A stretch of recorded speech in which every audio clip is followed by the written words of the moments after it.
Hello, I am Nick Payne. I got into Time Agent roughly this time 10 years ago, more or less a decade exactly, give or take a couple of days, weeks or so. I first discovered Time Agent after discovering the FiveWhoFans channel, which I discovered via MrTARDIS' channel. I discovered his channel in late 2012. In April 2013, he posted a video that mentioned his involvement for 42 Geronimo Lane, which was the FiveWhoFans animated special. I checked out 42 Geronimo Lane, moving in. I loved it, and shortly afterwards, I then started checking out more videos on the channel, and then around summer 2013, because I had heard about Time Agent from some of those videos, and Billy was a member of the channel and he'd done this fan film series, I decided to check it out, especially as it was quite a popular series, and I really enjoyed Time Agent. It was absolutely brilliant. Fell in love with the universe, fell in love with the characters. It was amazing, and even to this day I'd still say it's the best Doctor Who fan film series, or Doctor Who spin-off fan film series, because it's technically kind of like a spin-off, because it's partly inspired by Torchwood as well. And it's brilliant. For a good couple of years, I would watch the series on loop several times. I would rewatch the series a good couple of times. Went down to maybe once a year for a little bit, and then I kind of drifted away afterwards, but for a good while, I was on loop rewatching these episodes quite often. Even sometimes I would finish watching a marathon. I would marathon the episodes, a binge watch, etc. I would finish one and then immediately restart. Maybe just a couple minutes later, I'd finish Judgment Day, and then I'd go straight back to Agent Liam. It was a bit crazy back then. Between the ages of 14 in 2013 and I would say up to maybe 2017. So when I was between the ages of 14 and 18, I was kind of in this massive Time Agent love phase. It kind of died down a little bit over the years, but I still retained my love for the series and still consider it the best Doctor Who fan film series out there, with Judgment Day the final episode of Series 3, and for the longest time, the final episode of the series full stop. I still consider that to be the greatest Doctor Who fan film episode, full stop. I still stand by that is the best one. The summer 2018 announcement for the 10th anniversary was also really exciting, and it was great to see the series back for the 3 episodes from 2019 to 22, as well as the upcoming, or depending when this video goes out, now released 15th anniversary special, and the upcoming Series 5, which should be a very exciting conclusion to the series.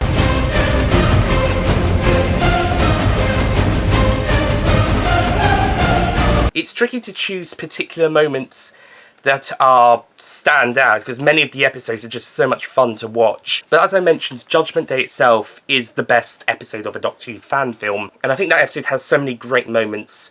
The ending is especially really strong. The last 10-15 minutes is really strong. And even though at time recording I've only seen Series 4's episodes once each, I think the ending to the finale was also really epic and really brilliant. I think all of the finales have some brilliant moments, like Dark Revelations has the great battle at the end, and Best Kept Secret has Dan's sacrifice, which is some couple of really heart-tugging scenes, some really great moments.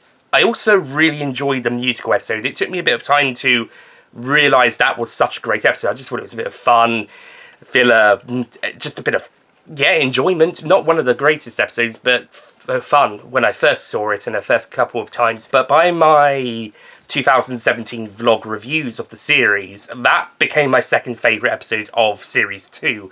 That one is just such a really good one. Nightmare Forest is also so good. That is got some great moments. I love how it's kind of sort of psychological, and it's playing on Mortis's mind. That is a really strong one, and it's got some great moments. Series 3 in particular has a lot of great moments, especially in the first 2 and the last 2 episodes. The whole seeing the stuff in past past... I've forgotten the full title, but the penultimate episode of Series 3 had a lot of great scenes set in the far future, which would sort of serve as the backstory, parts of the backstory to the characters. And it was great to see members of the Rising Five throughout the series, and especially in those scenes in episode 5 of Series 3.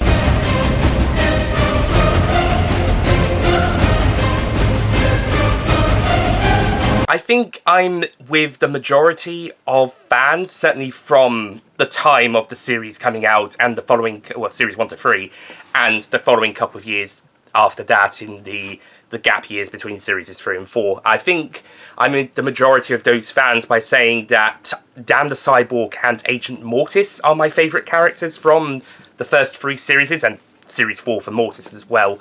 Dan is so funny, so likeable, so enjoyable, and fantastically played by Treacy, and he was pretty much the heart of the earlier series. And when, spoiler alert, Dan died, it felt like part of the series had been killed off, but not in a bad way, in a good way, because Series 1 and 2 and the specials were more like light-hearted fun, enjoyment, a bit of a seriousness and darkness spreaded about there, mainly in the finales and a couple of other episodes, but for the most parts, it was quite fun, enjoyable.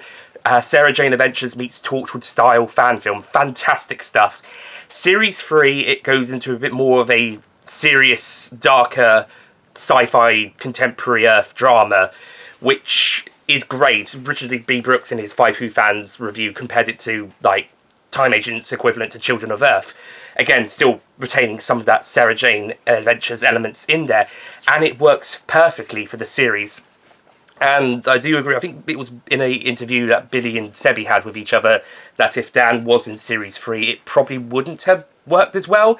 As great as the character was, and I'm sure they could have done some great stuff with him with Series 3, but I think the end of Series 2 works so effectively because of what happens to the character and how likeable and lovable and how much of an impact he has on the cast and crew in those first 2 series, and how it affects everyone in the 3rd series onwards. Dan was a brilliant character, and I think his exit was handled perfectly, and it helped influence the character's motivations going forwards. Agent Mortis is also really good because he's like this supposed to be the darker, tougher character, but he kind of loosens up over time as well, especially after Dan's death. Because whilst Dan's death does mostly impact Agent Liam, it impacts Agent Mortis as well, and I think that helped develop his character not just in Series 3, but to become Liam's successor as the leader of the Darkchester team in Series 4. And I think he works really well as the harder, tougher leader of that in that series to Lee compared to Liam in the earlier series for the Henlo and later Darkchester branches. But in the later series, he retains some of that humanity that may have been taken away whilst he was in the Mortis Code.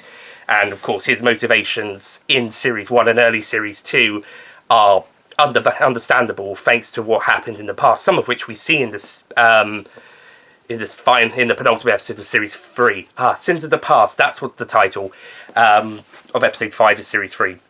We get to see some of that, and then anything else is mentioned or we can theorise. And yeah, it kind of makes sense. He is a pretty effective villain in Series 1's finale before coming to the rescue, although it's not hugely made clear until his redemption episode midway through Series 2, where he becomes a lead character following this. And again, the musical and Nightmare Forest pretty much jump him up from, like, yeah, great villain, but now he's a lead character, a bit like the Terminator. But now we jumped up even higher levels of how great he is, and then Series 3 and 4 show that even more. I'm also going to throw in Nidge as a bit of love for Series 4 characters.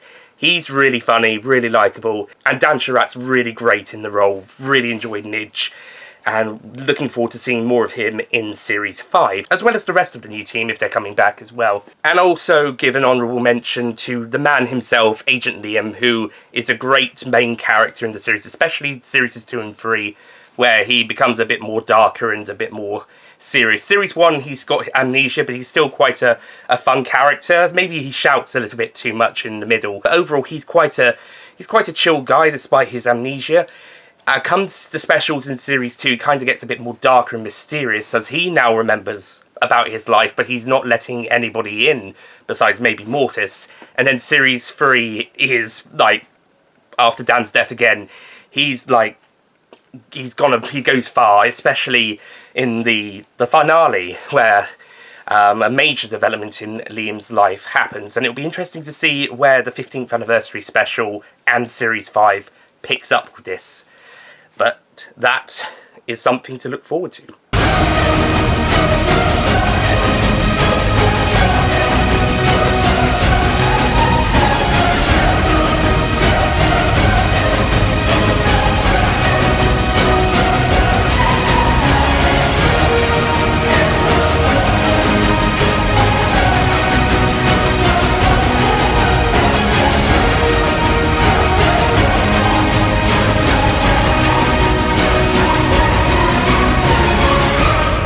The series has been quite an inspiration for me, because it's, as well as being one of my favourite Doctor Who fan films on YouTube, and inspired me to watch a few more of the live action fan films. I had seen some of, like, the figure ones before and some other stuff, but this is what kind of launchpad me into some of the fan films on YouTube. And it was also the direct inspiration of my own fan film series, Earth Agents, which I started filming the first episode / movie in September 2013, and it was just an after-school project at high school for 2 years, but I then released it publicly in autumn of 2015.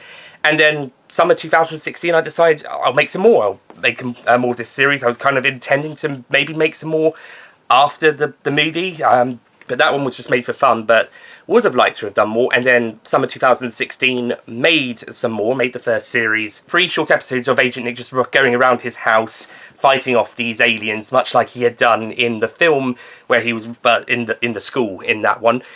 And circa 2017, the series got a bit more serious. I mean, it's still part comedy, but it got a bit more serious and focused on the storylines and the threats and the characters and stuff. And Time Agent was a major factor in the creation of the series, and even a little bit of a factor in the tone of the Torchwood-esque style fan film of contemporary Earth people working for an organisation, going around fighting not just extraterrestrial threats, but also terrestrial ones as well, so human, non-human, etc.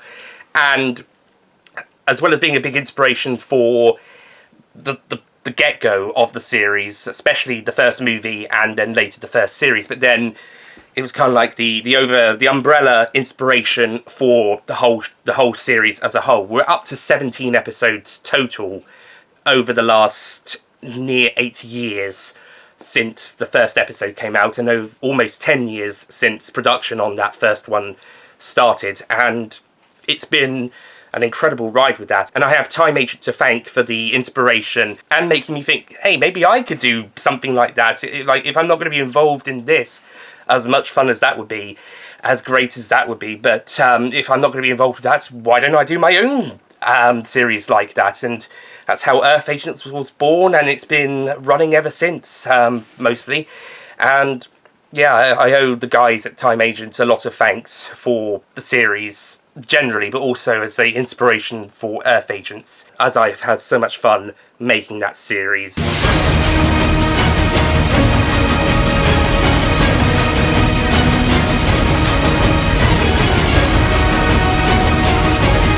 Happy 15th anniversary, Time Agent. Thank you for so many great episodes over the years.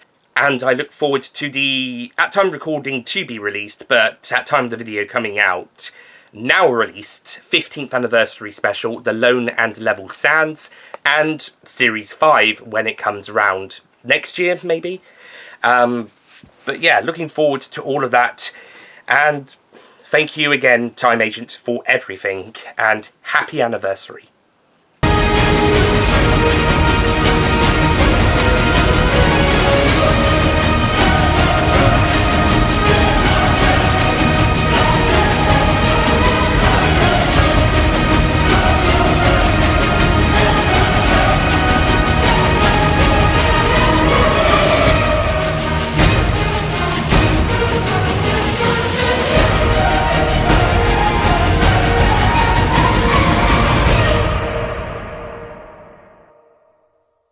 Don't forget to click below to subscribe to the Nick Payne YouTube channel.